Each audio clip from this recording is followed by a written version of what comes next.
അപ്പോൾ ആ ഒരു ഇതുണ്ടല്ലോ, അതും ഈ വിധിയിൽ പ്രതിഫലിക്കുന്നതാണ് ഞാൻ കരുതുന്നത്. ഞങ്ങൾ കൊടുത്തിരിക്കുന്ന തെളിവുകളുടെ ആത്മവിശ്വാസമാണ് എനിക്കുള്ളത്. ഞാൻ നിങ്ങളോട് പറയാം. ശരി, ഒരു ചെറിയ കാര്യം കൂടി വേഗത്തെ അവസാനിപ്പിക്കുന്നതിന് മുമ്പ്, താങ്കൾ സിനിമാ മേഖലയിൽ ചില പേരുകൾ പരാമർശിച്ചു പോയി. ഇപ്പോൾ സിനിമയിൽ ഇങ്ങനെ ഏറ്റവും പ്രഭയിൽ നിൽക്കുമ്പോഴാണ് ദിലീപിനെതിരെ ആക്ഷേപം വരുന്നത്.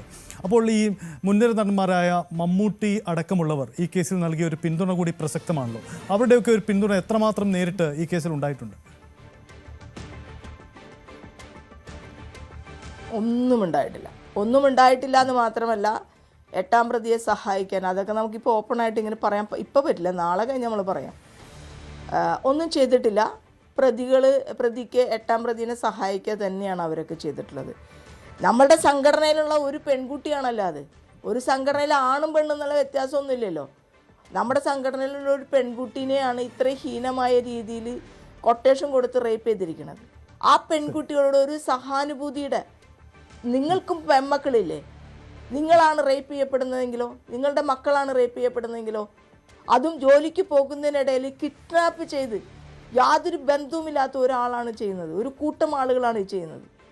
അതിന് ഒരു മനുഷ്യത്വപരമായിട്ടുള്ളൊരു സമീപനം പോലും AMM എന്ന് പറഞ്ഞ സംഘടനയിലെ സ്ത്രീകളായിട്ടുള്ള ലീഡർഷിപ്പും പുരുഷന്മാരായിട്ടുള്ള ലീഡർഷിപ്പും ഈ പെൺകുട്ടിയോടൊപ്പം നിന്നില്ല എന്ന് കൃത്യമായി തെളിവുകളോടുകൂടി പറയാൻ എനിക്ക് കഴിയും.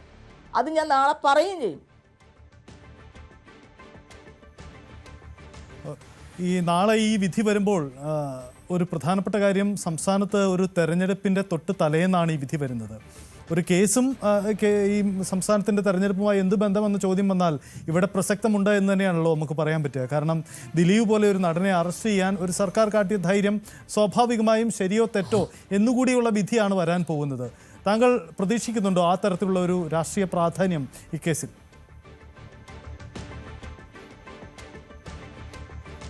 രാഷ്ട്രീയ പ്രാധാന്യമുള്ളൊരു കേസ് തന്നെയാണ്. പക്ഷേ കോടതി, എൻ്റെ അനുമാനത്തിൽ കോടതി അങ്ങനെ ഒരു തെരഞ്ഞെടുപ്പിൻ്റെ തലേദിവസം എന്നുള്ള രീതിയിലല്ല. പുതിയ BNSS പ്രകാരം ആ കോടതിക്ക് ഈ കേസിൻ്റെ വിധി പറയാൻ നീട്ടിവെക്കാവുന്നതിൻ്റെ ഏറ്റവും പരമാവധി ഡേറ്റിലാണ് കോടതി വെച്ചത്. അതല്ലാതെ ഇതിലൊരു പൊളിറ്റിക്കൽ ഇൻട്രസ്റ്റ് ഉണ്ടെന്ന് എനിക്ക് തോന്നുന്നില്ല. അത് യെസ് ആയാലും നോ ആയാലും അതിലൊരു പൊളിറ്റിക്കൽ ഇൻട്രസ്റ്റ് ഇല്ല എന്നാണ് ഞാൻ കാണുന്നത്. അത് ഇലക്ഷൻ്റെ തലേദിവസത്തിന് പകരം ഇലക്ഷൻ കഴിഞ്ഞിട്ട് അവർക്ക് വെക്കാൻ പറ്റില്ല. ആ കേസിന് അങ്ങനെ മാറ്റി വയ്ക്കാൻ പറ്റാത്തൊരു സാഹചര്യം ഉണ്ടായിരുന്നു. അല്ല, ഞാനതിൻ്റെ യാദൃച്ഛികത ചൂണ്ടിക്കാട്ടിയെന്ന് മാത്രമേ ഉള്ളൂ. ഒപ്പം ഈ അവസാന ഘട്ടത്തിലേക്ക് വരുമ്പോൾ, ഈ അന്വേഷണം വരുമ്പോൾ, ഈ ബാലചന്ദ്രകുമാറിൻ്റെ കാര്യം താങ്കൾ പരാമർശിച്ചു പോയി. ബാലചന്ദ്രകുമാർ എന്തായാലും അദ്ദേഹം ഇപ്പോൾ നമുക്കിപ്പോൾ ജീവിച്ചിരിപ്പില്ല. അദ്ദേഹം ആ പോരാട്ടത്തിനൊടുവിൽ അദ്ദേഹം മരണപ്പെടുകയാണ് ആരോഗ്യ പ്രശ്നങ്ങളെ തുടർന്ന്. ബാലചന്ദ്രകുമാറിൻ്റെ കടന്നുവരവാണോ ഈ കേസിന് പുനർജീവൻ നൽകുകയും അത് വാർത്തകളിൽ നിറയുന്നതിനും അപ്പുറത്തേക്ക് കോടതിക്ക് മുന്നിലേക്ക് എത്ര കണ്ട് നിയമ പിന്തുണയുള്ള ഒരു നീക്കമായി അത് മാറിയിട്ടുണ്ടാവും? താങ്കൾ എങ്ങനെ കരുതുന്നു?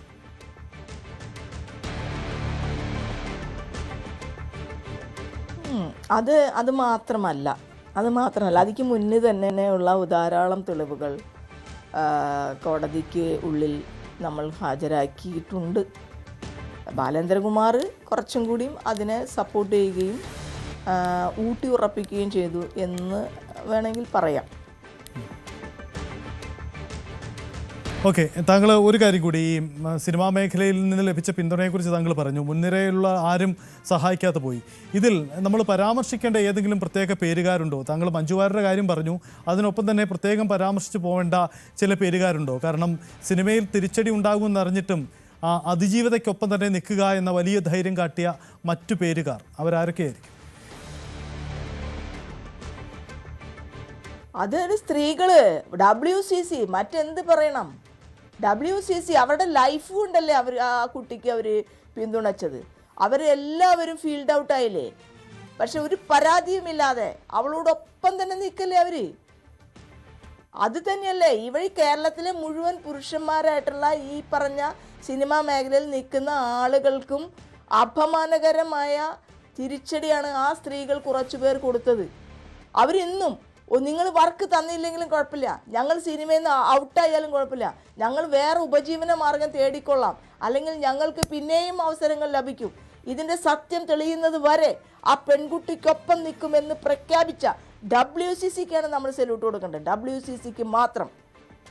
AMMA എന്ന് പറഞ്ഞ സംഘടനയിൽ നിന്ന് അതിൻ്റെ വനിതാ ലീഡർഷിപ്പ് അടക്കം ഒരിക്കൽ പോലും ആ പെൺകുട്ടിക്കൊപ്പം നിന്നിട്ടില്ല. നിന്നതെല്ലാം 8-ാം പ്രതിക്കൊപ്പം തന്നെയാണ്. എന്തായാലും ഈ സംഭവങ്ങളുടെ തുടർച്ച, നാളെ ആ വിധി വരുമ്പോൾ മറ്റൊരു കാര്യം കൂടിയുണ്ടല്ലോ. സംസ്ഥാനത്ത് സിനിമാ മേഖലയിൽ വലിയ പൊളിച്ചെഴുത്തലിന് ചർച്ചയുണ്ടാവുകയും ചില തുടക്കങ്ങൾ ഇട്ടുകയും ചെയ്ത സംഭവങ്ങളുടെ കൂടിയാണ് ഇതുമായി ബന്ധപ്പെട്ടുണ്ടായത്. നമുക്കറിയാം സിനിമാ മേഖലയിലെ ഹേമ കമ്മിറ്റി അടക്കം ഇതിൻ്റെ ഭാഗമായിട്ടാണ് പിന്നീടുണ്ടാവുന്നത്. അതിനുശേഷം അമ്മ മലയാള സിനിമയിലെ താരങ്ങളുടെ ആ സംഘടനയുടെ നേതൃത്വത്തിൽ തന്നെ വലിയ മാറ്റമുണ്ടാകുന്നു. വനിതാ നേതൃത്വം അതിലേക്ക് വരുന്നു. അപ്പോൾ ഈ കേസിൻ്റെ വിധി എല്ലാ തരത്തിലുള്ള ഒരു പൊളിച്ചെഴുത്തലിനു കൂടി വെക്കുമോ? ഈ സമൂഹത്തിൽ പിന്നീട് നടന്ന ആ മാറ്റങ്ങൾക്ക് അതിനെ ന്യായീകരിക്കത്തക്ക തരത്തിലുള്ള ഒരു വിധി തന്നെയായി മാറും. അങ്ങനെ കൂടി താങ്കൾ കരുതുന്നുണ്ടോ?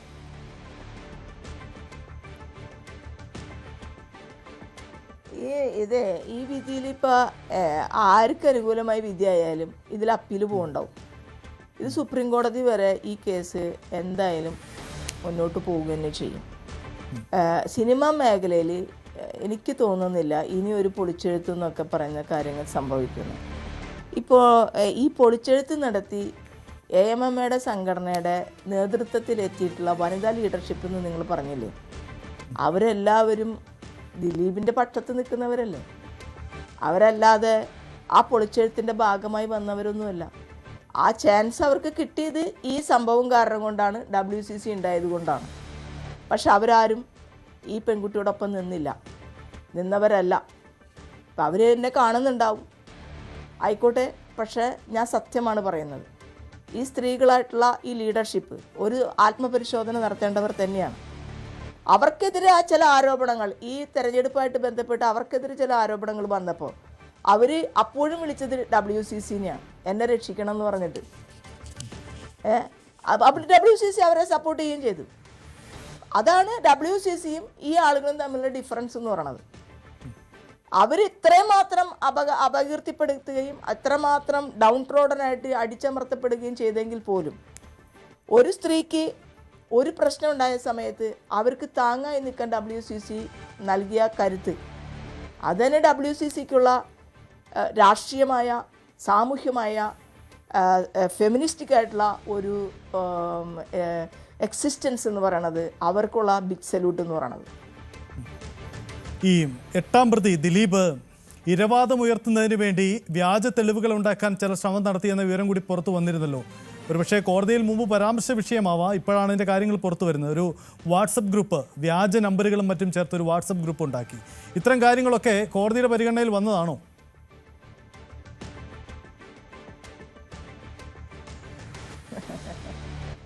ഞാനും കൂടി ഉണ്ട് ആ വാട്സപ്പ് ഗ്രൂപ്പിൽ. അതുകൊണ്ട് ഞാൻ അത് മാത്രമല്ല, കോടതിയിൽ വന്നതാണ്. നമുക്ക് ആ കാര്യം ഡിസ്കസ് ചെയ്യാൻ പരിമിതിയുണ്ട്.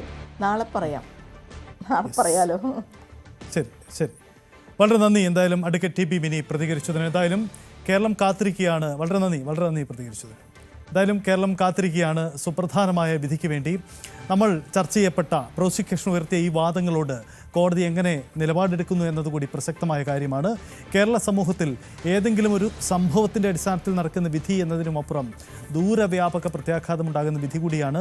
അഡ്വക്കേറ്റ് TP മിനി സൂചിപ്പിച്ചതുപോലെ ഈ നിയമപോരാട്ടം ഒരുപക്ഷെ അവസാനിക്കുന്നില്ല. അത് സുപ്രീം കോടതിയിലേക്കും കടക്കാനുള്ള സാധ്യതയും തള്ളിക്കളഞ്ഞുകൂടാ. ഈ വിധി ആർക്ക് അനുകൂലമായാലും ആർക്ക് പ്രതികൂലമായാലും.